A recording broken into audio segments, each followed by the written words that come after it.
ನಮಸ್ತೆ ಎಲ್ಲ ರೈತ ಬಾಂಧವರಿಗೆ. ನಾನು ಇವತ್ತು ವಿಡಿಯೋ ತಿಳಿಸ್ತಾ ಇರೋದು ಏನಂತಂದರೆ, ಒಂದು ನಿಂಬೆ ಪ್ಲಾಂಟು 1 ಎಕರೆ 20 ಗುಂಟೆಯಲ್ಲಿ ನಾನು ಇಲ್ಲಿ ಏನು ಮಾಡಿದ್ದೀನಿಪ್ಪ ಅಂತ ಅನ್ನೋದು ಈ ಒಂದು ನಿಮಿಷ ವಿಡಿಯೋದಲ್ಲಿ ತಿಳಿಸ್ಕೊಡ್ತೀನಿ. ನನ್ನ ಹೆಸರು ಪರಶುರಾಮ್ ಅಂತೇಳಿ. ನಾನು ಕಲಬುರಗಿ ಜಿಲ್ಲೆ ಜೇವರ್ಗಿ ತಾಲೂಕು ಕಲ್ಲಂಗ್ರಗ ಗ್ರಾಮದಿಂದ ಮಾತಾಡ್ತಾ ಇರೋದು. ನಾನು ಏನಪ್ಪ ಅಂತಂದರೆ, ಒಂದೇ ಬೆಳೆಯನ್ನು ಬೆಳೆಯೋದ್ರಿಂದ ನಮಗೆ ಮಾರ್ಕೆಟು ಎಲ್ಲವೂ ಕಷ್ಟ ಆಗೋದ್ರಿಂದ ಅದಕ್ಕೋಸ್ಕರ ನಾವೇನು ಮಾಡಿದ್ದೀವಿ ಅಂತಂದ್ರೆ, ಆ ಮಣ್ಣಿಗೆ ಅನುಗುಣವಾಗಿ ನಿಂಬೆ ಗಿಡದಲ್ಲಿ ಮತ್ತು ಮಾಗನಿ ಮತ್ತು ಪೇರಲ, ಅದರ ಜೊತೆಗೆ ತೆಂಗು ಮತ್ತು ಸಂತ್ರ ಮತ್ತು ದಾಲ್ಚಿನ್ನಿ ಅಂತೇಳಿ ಈ ಥರ ಮಿಶ್ರ ವಾಣಿಜ್ಯ ಬೆಳೆಯನ್ನು ಹಾಕ್ಕೊಂಡಿದ್ದೀನಿ.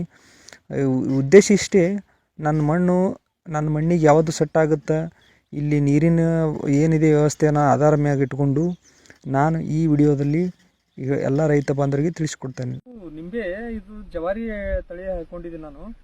ಇದಕ್ಕೆ ಆಲ್ಮೋಸ್ಟ್ ಆಲ್ ನೀರು ಕಡಿಮೆ ಬೇಕಾಗತ್ತೆ, ಜಮೀನು ಭಾಳ ಕಟಿ ಇದ್ದಷ್ಟು ಬೆಸ್ಟ್. ಇದ್ರಾಗ ಇನ್ನೊಂದು ಏನಪ್ಪ ಅಂತಂದರೆ, ಮಾಗನಿ ಒಂದು 600 ಹಾಕೊಂಡಿದ್ದೀನಿ, ಮತ್ತು ಸ್ವಲ್ಪ ಪೇರಲ ಹಾಕೊಂಡಿನಿ. ಒಳ್ಳೆ ರೀತಿ ನನಗೆ ಇದರಿಂದ ಆದಾಯ ಬರ್ತಾ ಇದೆ.